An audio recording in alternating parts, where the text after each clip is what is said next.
ਸਤਿ ਸ਼੍ਰੀ ਅਕਾਲ। ਤੁਸੀਂ ਜੁੜੇ ਹੋਏ ਹੋ ਪੰਜਾਬੀ DSA ਦੇ ਨਾਲ ਤੇ ਮੈਂ ਹਾਂ ਪ੍ਰਵੀਨ ਸ਼ਰਮਾ ਲੈ ਕੇ ਹਾਜ਼ਰ ਹਾਂ ਪ੍ਰੋਗਰਾਮ ਖਬਰ ਤੇ ਨਜ਼ਰ। ਖਬਰ ਤੇ ਨਜ਼ਰ ਪ੍ਰੋਗਰਾਮ ਦੇ ਵਿੱਚ ਕਈ ਅਹਿਮ ਤੇ ਕਈ ਖਾਸ ਖਬਰਾਂ ਨੂੰ ਲੈ ਕੇ ਚਰਚਾ ਕਰਨ ਦੇ ਲਈ ਜੁੜ ਚੁੱਕੇ ਨੇ ਪੰਜਾਬ ਤੋਂ ਸੀਨੀਅਰ ਪੱਤਰਕਾਰ ਦੀਪਕ ਸ਼ਰਮਾ ਚਨਾਰਥਲ ਜੀ। ਸ਼ਰਮਾ ਸਤਿ ਸ਼੍ਰੀ ਅਕਾਲ, ਸਵਾਗਤ ਹੈ ਜੀ ਪੰਜਾਬੀ DSA ਤੇ। ਸਤਿ ਸ਼੍ਰੀ ਅਕਾਲ ਪ੍ਰਵੀਨ ਜੀ, ਸਾਰੇ ਦਰਸ਼ਕਾਂ ਨੂੰ ਸਰੋਤਿਆਂ ਨੂੰ ਪਿਆਰ ਭਰੀ ਸਤਿ ਸ਼੍ਰੀ ਅਕਾਲ। ਸਤਿ ਸ਼੍ਰੀ ਅਕਾਲ ਜੀ। ਪ੍ਰੋਗਰਾਮ ਦੇ ਵਿੱਚ ਅੱਗੇ ਵਧਣ ਤੋਂ ਪਹਿਲਾਂ ਧੰਨਵਾਦ ਕਰਨ ਲਈ ਸਪਾਂਸਰਸ ਦਾ ਜਿਹੜੇ ਜ਼ਰੀਆ ਬਣਦੇ ਨੇ ਇਹਨਾਂ ਪ੍ਰੋਗਰਾਮਾਂ ਨੂੰ ਤੁਹਾਡੇ ਤੱਕ ਪਹੁੰਚਾਉਣ ਦੇ ਲਈ। ਖਾਲਸਾ ਇੰਸ਼ੋਰੈਂਸ ਏਜੰਸੀ ਵਾਲੇ ਜਿਨ੍ਹਾਂ ਤੋਂ ਤੁਸੀਂ ਹਰ ਤਰੀਕੇ ਦੀ ਇੰਸ਼ੋਰੈਂਸ ਲੈ ਸਕਦੇ ਹੋ। ਇੰਸ਼ੋਰੈਂਸ ਬਾਰੇ ਪਤਾ ਕਰਨ ਦੇ ਲਈ ਇਹਨਾਂ ਦਾ ਨੰਬਰ ਹੈ 408-272-2500। ਇਹ 1992 ਤੋਂ ਲਗਾਤਾਰ ਇੰਸ਼ੋਰੈਂਸ ਬਿਜ਼ਨਸ ਦੇ ਵਿੱਚ ਸ਼ਾਨਦਾਰ ਸੇਵਾਵਾਂ ਦੇ ਰਹੇ ਨੇ ਤੇ ਅਮਰੀਕਾ ਭਰ ਦੇ ਵਿੱਚ ਇੰਸ਼ੋਰੈਂਸ ਕਰਦੇ ਨੇ। ਓਬਾਮਾ ਕੇਅਰ, ਮੈਡੀਕੇਅਰ ਜਾਂ ਫਿਰ ਕਵਰਡ ਕੈਲੀਫੋਰਨੀਆ ਬਾਬਤ ਪਾਲਿਸੀ ਕਰਵਾਉਣ ਦੇ ਲਈ ਸਲਾਹ ਲੈਣ ਦੇ ਲਈ ਅੱਜ ਹੀ ਕਾਲ ਕਰੋ 408-272-2500 ਤੇ।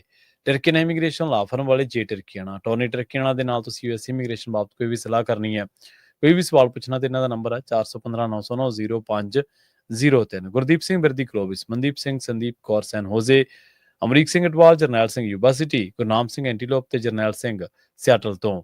ਇਹਨਾਂ ਸਾਰੇ ਹੀ ਸਪਾਂਸਰਸ ਦਾ ਬਹੁਤ-ਬਹੁਤ ਧੰਨਵਾਦ। ਤੇ ਜੇਕਰ ਤੁਸੀਂ ਵੀ ਪੰਜਾਬੀ DSA ਦੇ ਇਹਨਾਂ ਪ੍ਰੋਗਰਾਮਾਂ ਨੂੰ ਸਪਾਂਸਰ ਕਰਨਾ ਚਾਹੁੰਦੇ ਹੋ ਤਾਂ ਸਟੂਡੀਓ ਦਾ ਨੰਬਰ ਹੈ 408-272-5200।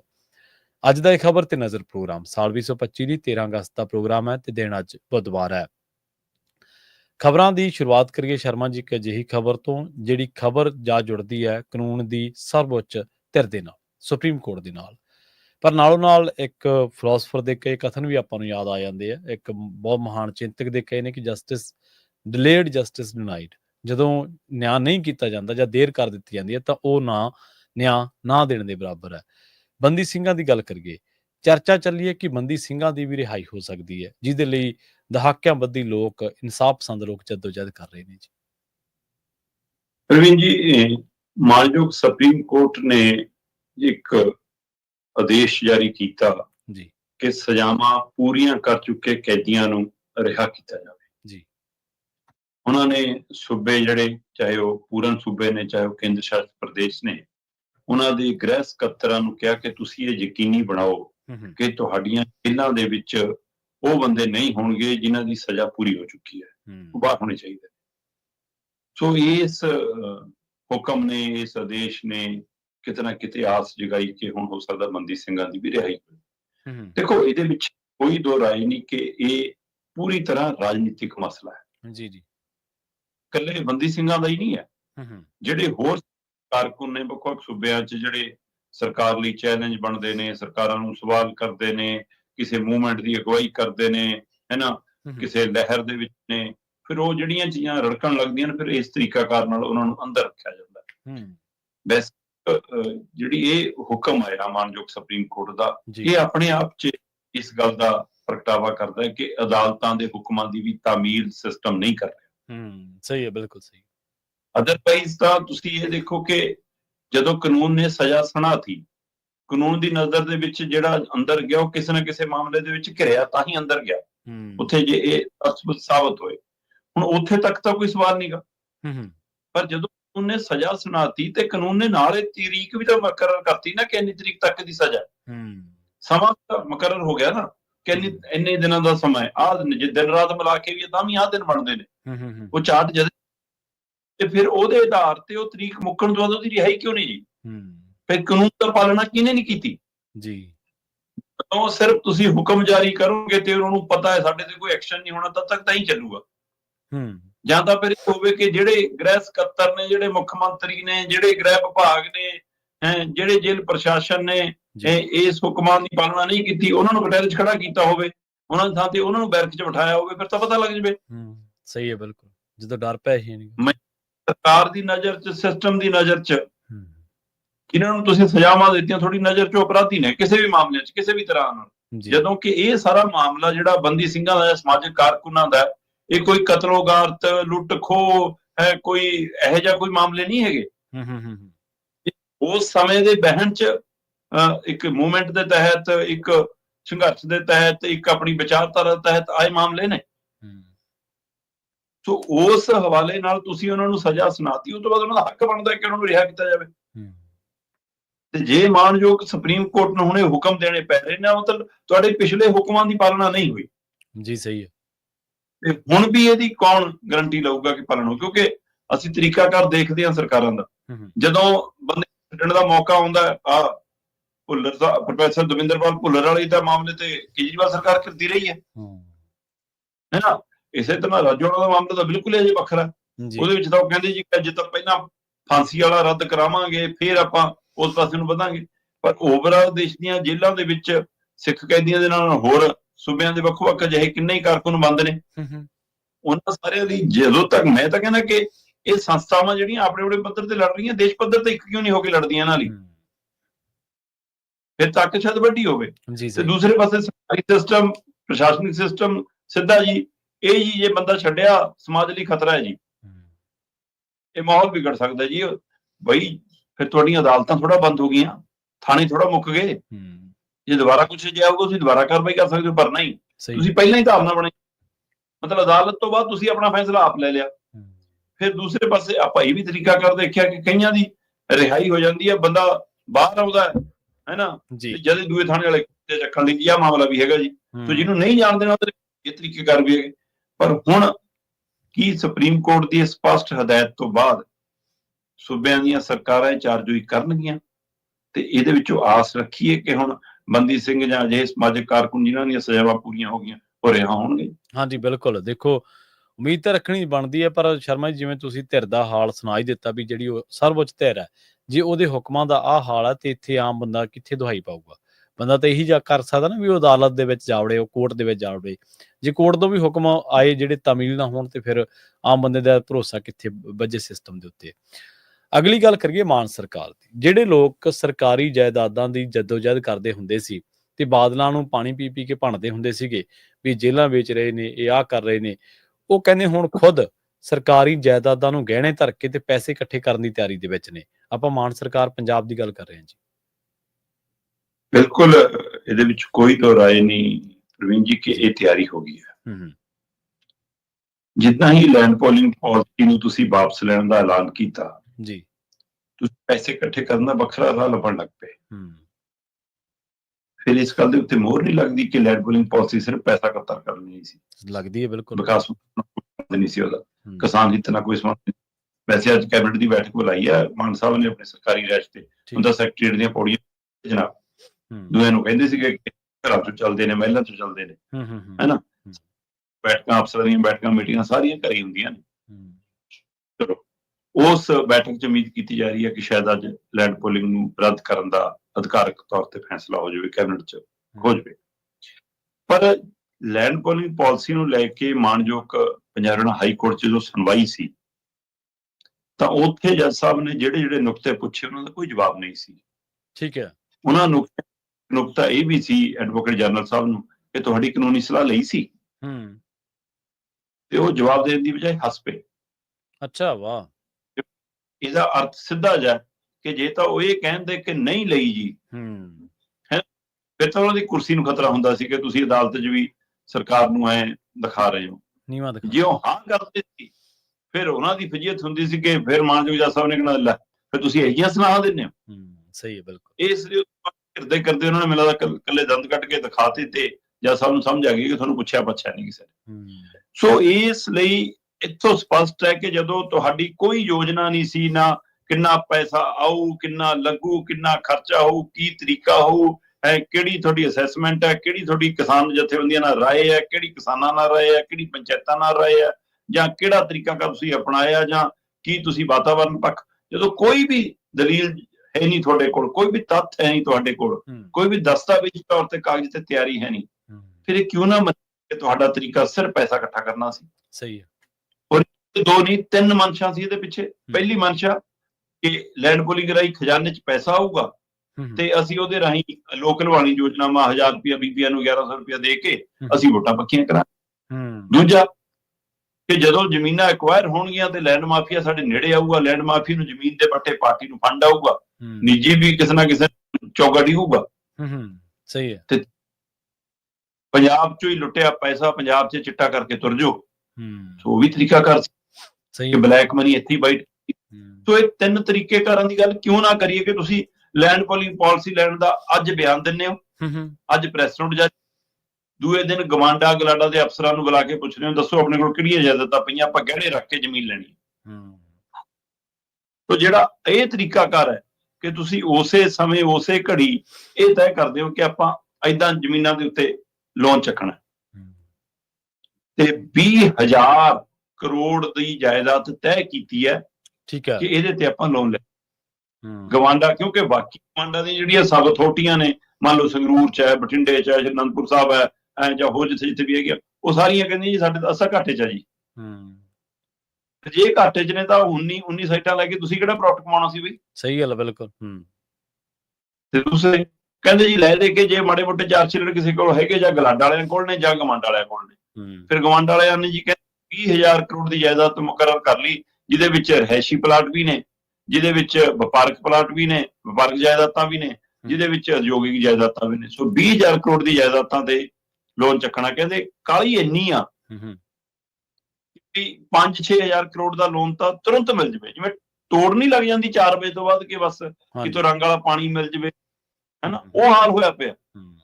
ਤੇ ਨਲਾਇਕ ਧੀਆਂ ਪੁੱਤਾਂ ਦੀ ਇਹੀ ਨਿਸ਼ਾਨੀ ਹੁੰਦੀ ਹੈ ਕਿ ਜਦੋਂ ਐਬੀ ਹੋ ਜਵੇ ਪੁੱਤ, ਹੈਨਾ, ਫਿਰ ਉਹ ਸਭ ਤੋਂ ਪਹਿਲਾਂ ਰਿਸ਼ਤੇਦਾਰਾਂ ਦੀਆਂ ਜੇਬਾਂ ਨੂੰ ਪੈਂਦਾ ਹੈ, ਬੇਬੇ ਦੇ ਸੰਦੂਕ ਨੂੰ ਪੈਂਦਾ ਹੈ, ਇਹਨਾਂ ਚੀਜ਼ਾਂ ਨੂੰ ਪੈਂਦਾ।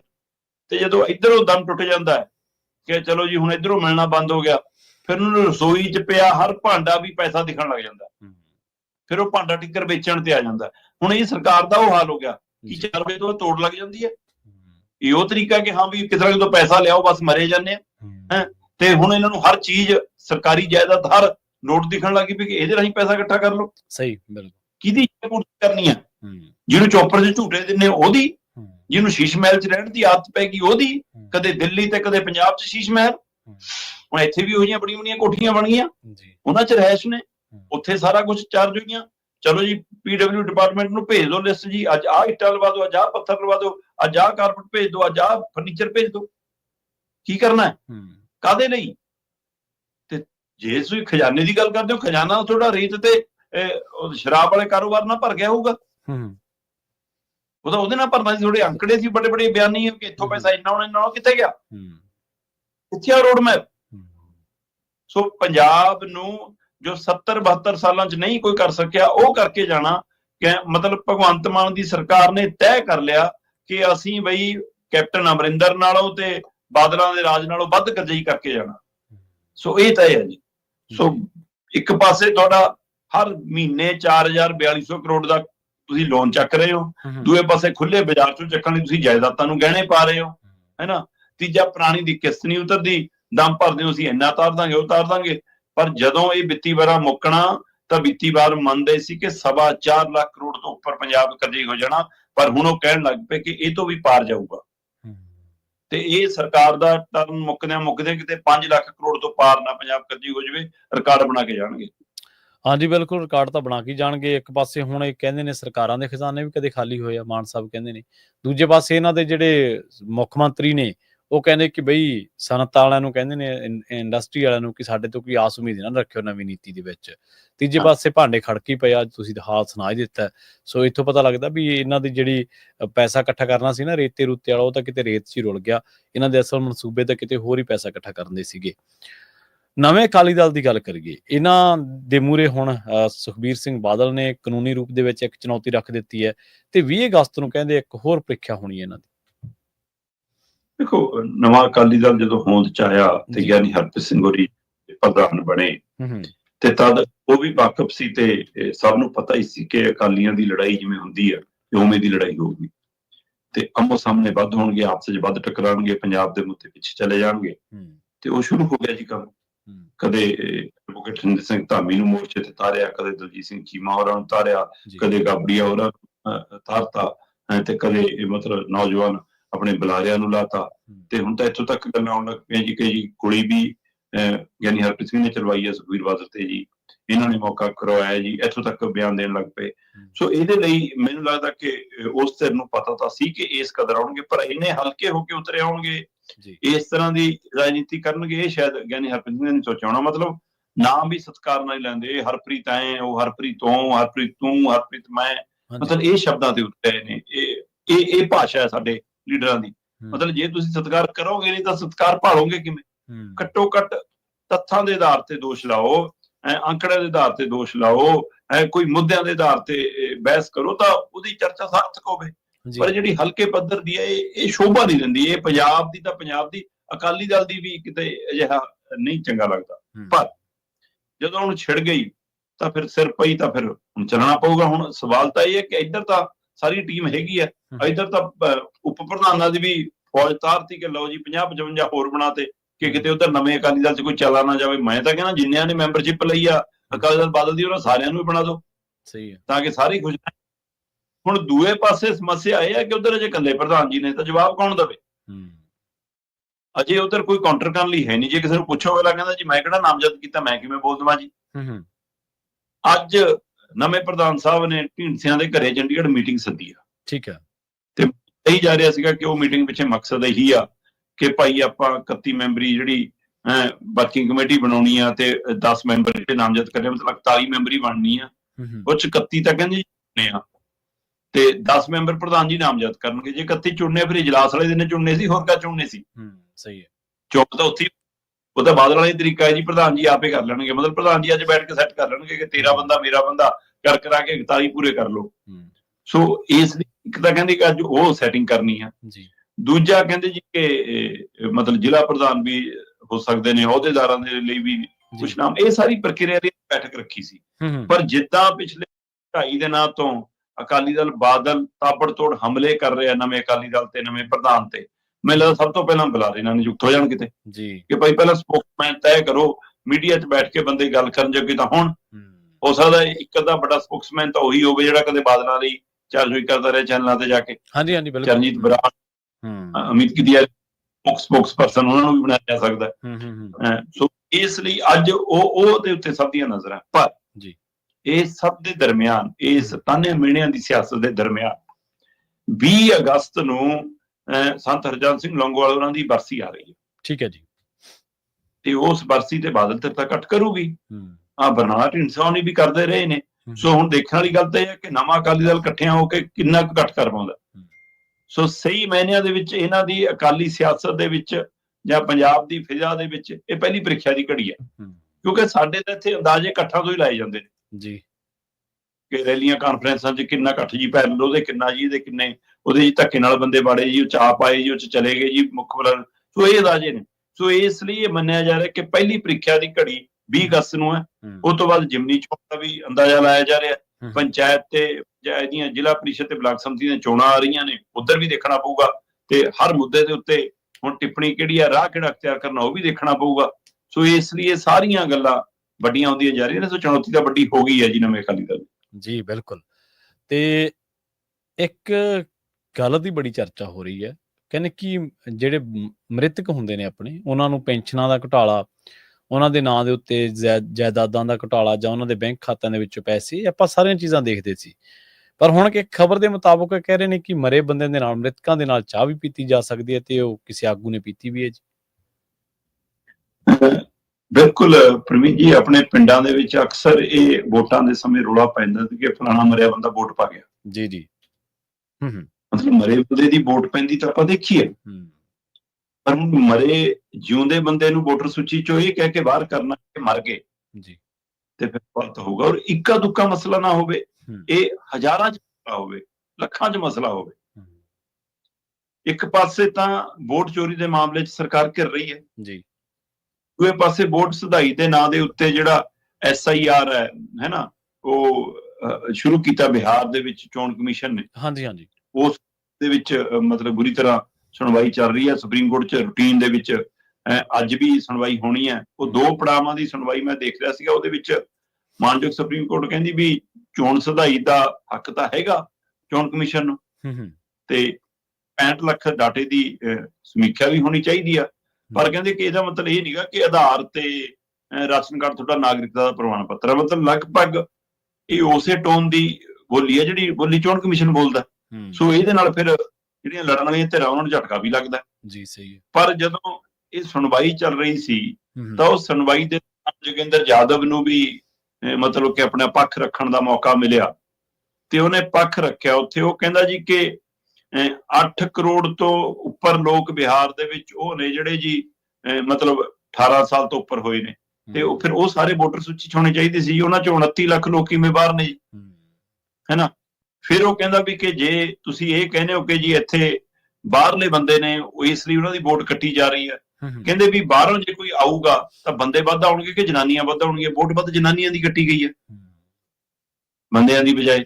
ਫਿਰ ਉਹ ਕਹਿੰਦੇ ਵੀ ਜੇ ਮ੍ਰਿਤਕ ਦਰ ਦੇ ਹਿਸਾਬ ਨਾਲ ਵੀ ਦੇਖੀਏ ਤਾਂ ਬੰਦੇ ਦੀ ਮ੍ਰਿਤ ਦਰ ਔਰਤ ਨਾਲੋਂ ਮ੍ਰਿਤ ਦਰ ਨਾਲੋਂ ਵੱਧ ਹੁੰਦੀ ਹੈ, ਮੌਤ ਦਰ ਮਤਲਬ। ਤੇ ਜੇ ਉਹਦੀ ਮੌਤ ਦਰ ਵੱਧ ਹੈ ਫਿਰ ਤਾਂ ਬੰਦੇ ਵੱਧ ਮਰ ਜਾਣਗੇ, ਬੀਬੀਆਂ ਥੋੜਾ, ਪਰ ਬੀਬੀਆਂ ਦੀ ਵੋਟ ਵੱਧ ਕਿਉਂ ਕੱਟੀ ਗਈ ਹੈ? ਫਿਰ ਉਹ ਕਹਿੰਦੇ ਵੀ ਆਹ ਚੱਕੋ, ਇੱਥੇ ਇੰਨੇ ਆਹ ਲੋਕ ਨੇ ਜਿਹੜੇ ਚੋਣ ਰਿਕਾਰਡ ਦੇ ਵਿੱਚ, ਚੋਣ ਕਮਿਸ਼ਨ ਦੀ ਸੂਚੀ ਦੇ ਵਿੱਚ, ਵੋਟਰ ਸੂਚੀ ਦੇ ਵਿੱਚ ਮਰ ਗਏ। ਤੇ ਆ ਜੋੜਾ ਖੜਾ ਜੀ, ਇਹ ਜੋੜਾ ਵੋਟਰ ਸੂਚੀ 'ਚ ਮਰਿਆ ਪਰ ਅਦਾਲਤ 'ਚ ਜਿਉਂਦਾ। ਹੁਣ ਦੱਸੋ ਜੀ ਕੀ ਕਹਿਣਾ? ਸਹੀ ਹੈ ਨਾ। ਇੱਕ ਕੁੜੀ 35 ਸਾਲ ਦੀ ਹੈ, ਉਹਦੀ 124 ਸਾਲ ਦੀ ਉਮਰ ਦੇ ਨਾਲ ਵੋਟ ਬਣੀ ਹੈ ਜੀ, ਹੈ ਨਾ। ਤੇ ਚੋਣ ਕਮਿਸ਼ਨ ਕਹਿੰਦਾ ਜੀ ਤਕਨੀਕੀ ਖਾਮੀਆਂ ਨੇ ਕੁਝ, ਤੇ ਜੇ ਤਕਨੀਕੀ ਖਾਮੀ ਇੱਕ ਅੱਧੀ ਹੋਵੇ ਤਾਂ ਸਮਝ ਆਵੇ। ਅਗਰ ਕਹਿੰਦੇ ਚੋਣ ਚੋਰੀ ਦੇ ਮਾਮਲੇ 'ਚ ਇੱਕ ਹਲਕੇ 'ਚੋਂ ਲੱਖ ਲੱਭ ਗਈ ਜੀ ਇਹ ਜੀ ਤਕਨੀਕੀ ਖਾਮੀ, ਕੀ ਕਰਨਾ? ਤੇ ਉਧਰ ਰਾਹੁਲ ਗਾਂਧੀ ਕਹਿੰਦਾ ਵੀ ਧੰਨਵਾਦ ਚੋਣ ਕਮਿਸ਼ਨ ਦਾ, ਉਹਨੇ ਇੱਕ ਫੋਟੋ ਜਾਰੀ ਕੀਤੀ, ਆਪਣੀਆਂ ਪੋਸਟਾਂ ਤੇ ਪਾਈ, ਉਹ 15-20 ਜਣਿਆਂ ਨਾਲ ਚਾਹ ਪੀ ਰਹੇ ਨੇ, ਬੈਠੇ ਨੇ, ਮੀਟਿੰਗ ਕਰ ਰਹੇ ਨੇ, ਹੈ ਨਾ। ਉਹ ਕਹਿੰਦੇ ਵੀ ਇਹ ਸਾਰੇ ਉਹ ਨੇ ਜਿਹੜੇ ਚੋਣ ਕਮਿਸ਼ਨ ਦੀ ਸੂਚੀ 'ਚ ਮਰ ਚੁੱਕੇ ਨੇ। ਸੋ ਮਰਿਆ ਬੰਦਿਆਂ ਨਾਲ ਚਾਹ ਪੀਣ ਦਾ ਆਪਣਾ ਹੀ ਸਵਾਦ ਹੈ। ਕਹਿੰਦੇ ਪਹਿਲੀ ਵਾਰ ਮੈਨੂੰ ਮੌਕਾ ਮਿਲਿਆ ਮਰੇ ਬੰਦਿਆਂ ਨਾਲ ਚਾਹ ਪੀਣ ਦਾ, ਇਹ ਚੋਣ ਕਮਿਸ਼ਨ ਦੀ ਮਿਹਰਬਾਨੀ ਹੈ। ਸੋ ਵੱਡਾ ਵਿਅੰਗ, ਵੱਡਾ ਤੰਜ ਕੱਸਦੇ ਨਜ਼ਰ ਆਏ ਵਿਰੋਧੀ, ਹੈ ਨਾ। ਸੋ ਇਹ ਸਾਰੇ ਸਵਾਲ ਉਸ ਸਮੇਂ ਇੱਕ ਹੋਰ ਨੁਕਤੇ ਤੋਂ ਵੱਡੇ ਹੁੰਦੇ ਨੇ ਜਦੋਂ ਭਾਰਤੀ ਜਨਤਾ ਪਾਰਟੀ ਇਹਨਾਂ ਦੇ ਜਵਾਬ ਦੇਣ ਲਈ ਸਾਹਮਣੇ ਆਉਂਦੀ ਹੈ। ਆਪਾਂ ਪਹਿਲਾਂ ਵੀ ਗੱਲ ਕਰਦੇ, ਸਵਾਲ ਚੋਣ ਕਮਿਸ਼ਨ ਤੇ ਖੜਾ ਹੋ ਰਿਹਾ, ਪਰ ਤਕਲੀਫ ਬੀਜੇਪੀ ਨੂੰ ਹੁੰਦੀ ਹੈ। ਬੀਜੇਪੀ ਨੂੰ ਰਾਜ ਠਾਕਰ ਕਹਿੰਦਾ ਜੀ ਆ ਰਾਏ ਬਰੇਲੀ ਦੇ ਵਿੱਚ ਵੀ ਇੱਕ ਘਰ 'ਚ 46 ਵੋਟਾਂ ਬਣੀਆਂ, ਵੀ ਗਲਤ ਬਣੀਆਂ। ਮਤਲਬ ਜੇ ਤੁਹਾਨੂੰ ਰਾਏ ਬਰੇਲੀ ਦੀਆਂ 46 ਵੋਟਾਂ ਗਲਤ ਲੱਗਦੀਆਂ ਤਾਂ ਜਿਹੜੀਆਂ ਨੇ ਉਹ ਵੀ ਗਲਤ ਨੇ। ਇਹਨਾਂ ਦੀ ਤੇ ਜੇ ਰਾਹੁਲ ਗਾਂਧੀ ਐਂਡ ਟੀਮ ਨੂੰ ਉਹ ਵੋਟਾਂ ਗਲਤ ਲੱਗਦੀਆਂ ਤਾਂ ਉਹਨਾਂ ਨੂੰ 46 ਵੀ ਗਲਤ ਲੱਗਣੀਆਂ ਚਾਹੀਦੀਆਂ। ਤੋ ਇਹ ਦੋਵਾਂ ਲਈ ਨੁਕਤਾ ਹੈ। ਮਤਲਬ ਕਰਤਾ ਦੋਏ ਰਾਜਨੀਤੀ ਰਹੇ ਹੋ ਨਾ ਤੁਸੀਂ, ਇਹਦਾ ਮਤਲਬ ਤੇ ਆਪਣੀਆਂ ਦਿਖਦੀਆਂ ਨਹੀਂ, ਉਧਰ ਨਹੀਂ ਦਿਖਦੀਆਂ, ਕੀ ਇਹ ਹੈ ਫਾਰਮੂਲਾ, ਹੈ ਨਾ। ਤੇ ਇਸ ਲਈ ਉਹ ਕਹਿੰਦੇ ਜੀ ਕਿ ਉਹ ਇਹਨਾਂ ਦੇ ਦੋਸ਼ ਮੜਨੇ ਸ਼ੁਰੂ ਹੋ ਗਏ। ਪਰ ਦਰੁਸਤ ਕਰਨ ਦੇ ਲਈ ਜਾਂ ਚੋਣ ਕਮਿਸ਼ਨ ਨੂੰ ਇਹਦੇ ਉੱਤੇ ਕਾਰਵਾਈ ਕਰਨ ਦੇ ਲਈ ਕੋਈ ਨਹੀਂ ਕਹਿ ਰਿਹਾ। ਮਾਮਲਾ ਸੁਪਰੀਮ ਕੋਰਟ ਦੇਖਦੇ ਆ ਜੀ ਹੁਣ ਤਾਂ ਅਗਲੇ ਕਹਿਣਗੇ ਅਦਾਲਤ 'ਚ ਹੈ, ਪਰ ਅਦਾਲਤ 'ਚ ਫਿਰ ਬਿਆਨਬਾਜ਼ੀ ਕਿਵੇਂ ਹੋ ਰਹੀ ਹੈ? ਜੀ ਸਹੀ ਹੈ, ਬਿਲਕੁਲ। ਸੋ ਇਹਦੇ ਉੱਤੇ ਮਾਮਲਾ ਕਾਫੀ ਟੇਢਾ ਹੁੰਦਾ ਜਾ ਰਿਹਾ ਤੇ ਪਿਛਲੇ 2 ਦਿਨ ਲਗਾਤਾਰ, ਅੱਜ ਵੀ ਤੀਜੇ ਦਿਨ ਸੁਣਵਾਈ ਹੋਣੀ ਹੈ, ਫਿਰ ਚੌਥੇ ਦਿਨ ਵੀ ਸੁਣਵਾਈ ਹੋਣੀ ਹੈ। ਸੋ ਇਹ ਲਗਾਤਾਰ ਜਾਰੀ ਹੈ ਜੀ। ਪਰ ਚੋਣ ਚੋਰੀ ਤੋਂ ਲੈ ਕੇ ਵੋਟ ਸਧਾਈ ਦੇ ਮਾਮਲੇ ਤੱਕ ਕਾਫੀ ਬੁਰੀ ਤਰ੍ਹਾਂ ਨਾਲ ਕੇਂਦਰ ਸਰਕਾਰ ਵੀ ਘਿਰੀ ਹੈ ਤੇ ਚੋਣ ਕਮਿਸ਼ਨ ਵੀ। ਹਾਂਜੀ ਬਿਲਕੁਲ। ਤੇ ਬੇਸ਼ੱਕ ਇਹ ਸਟਾਇਰ ਦੇ ਰੂਪ ਦੇ ਵਿੱਚ, ਪਰ ਮੁੱਦਾ ਵਾਕਈ ਬਹੁਤ ਗੰਭੀਰ ਹੈ। ਇੱਕ ਬੰਦਾ ਕਈ ਵੋਟਾਂ ਪਾ ਰਿਹਾ ਹੈ, ਉਹਦੇ ਨਾਂ ਦੇ ਪਤੇ ਦੇ ਉੱਤੇ ਪਤਾ ਲੱਗ ਰਿਹਾ, ਪਰ ਦੂਜੇ ਪਾਸੇ ਇਹ ਅਧਿਕਾਰ ਖੋਹਣ ਵਾਲੀ ਵੀ ਗੱਲ ਹੈ ਨਾ, ਇੱਕ ਰਾਈਟ ਹਨਣ ਦੀ ਵੀ ਮਸਲਾ ਬਣਦਾ। ਇੱਕ ਹੱਕ ਆ ਜਿਹੜਾ ਉਹਨੂੰ ਮਿਲਿਆ ਹੋਇਆ ਸੰਵਿਧਾਨਕ ਤੌਰ ਤੇ, ਉਹਦੇ ਹਨਣ ਦਾ ਵੀ ਮਸਲਾ ਇਹ ਬਣਦਾ। ਜਾਂਦਿਆਂ ਦੀ ਗੱਲ ਕਰੀਏ, ਪੰਜਾਬ ਦੀ ਹੋਣੀ ਦੀ ਮੀਂਹ ਉੱਪਰ ਪਹਾੜਾਂ ਦੇ ਵਿੱਚ ਪੈਂਦਾ, ਪਰ ਕਿਉਂਕਿ ਅਸੀਂ ਰਿਪੇਰੀਅਨ ਸੂਬਾ, ਇਸ ਕਰਕੇ ਮੀਂਹਾਂ ਦਾ ਖਮਿਆਜ਼ਾ ਸਾਨੂੰ ਵੀ ਭੁਗਤਣਾ ਪਊਗਾ। ਉਹ ਕੁਦਰਤੀ ਕਰੋਪੀ ਦੇ ਰੂਪ ਦੇ ਵਿੱਚ, ਹੜ੍ਹ ਦੇ ਰੂਪ ਦੇ ਵਿੱਚ। ਪੰਜਾਬ ਦੇ ਵਿੱਚ ਕਹਿੰਦੇ ਹਾਲਾਤ ਇਹੋ ਜਿਹੇ ਬਣਦੇ ਜਾਂਦੇ ਨੇ ਜੀ।